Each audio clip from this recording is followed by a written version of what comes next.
Magtuturo ako ngayon ng object-oriented programming sa PHP. Di bali, sige, umpisa ko na lang agad kasi hindi ako magaling mag-explain. So, bali ganito.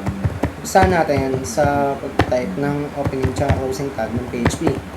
Ngayon, alam niyo naman yung object-oriented programming, merong class yan, class. Tapos pangalan ng ng class natin. Sabihin natin my class. My class.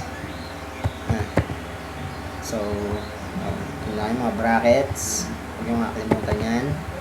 Tapos ngayon, sa loob nitong my class, meron tayong kung gusto natin lagyan ng mga variables, i-declare natin as var.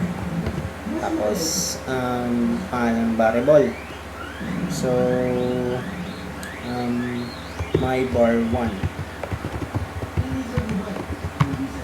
is equals to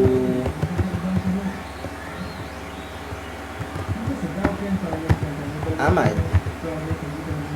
Tapos, var my var 2 is equals to Joel. Okay. Bali, ayan.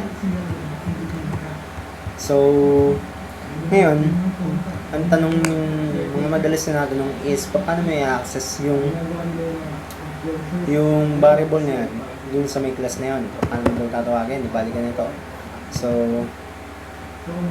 declare ka ng isang variable para pag-storean ng object. So, object is equals to new my class. So, ayan yung object. Save natin.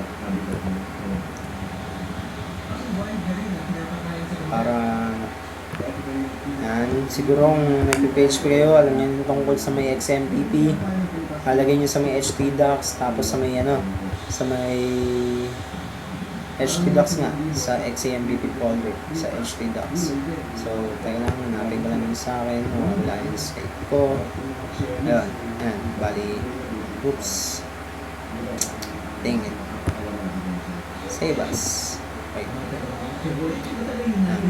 Bali, index.php.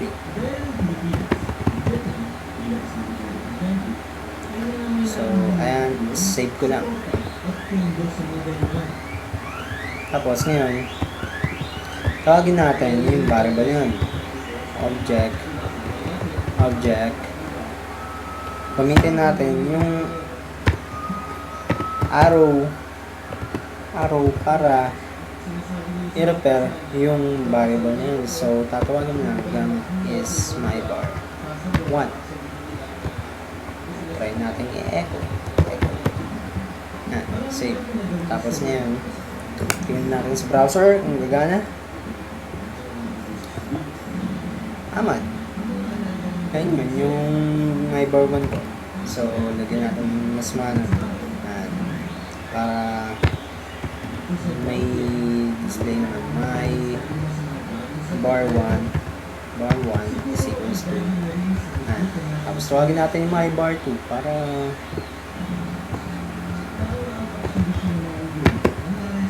my var 2. Oops. So, push ko, papansin nyo, sige natin yung break para ginawa nyo natin.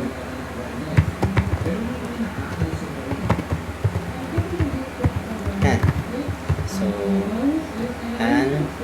Basic. Pag-declare ng variable sa may OOP. Sa labas ng parang message siya na isang property sa object. So, stop.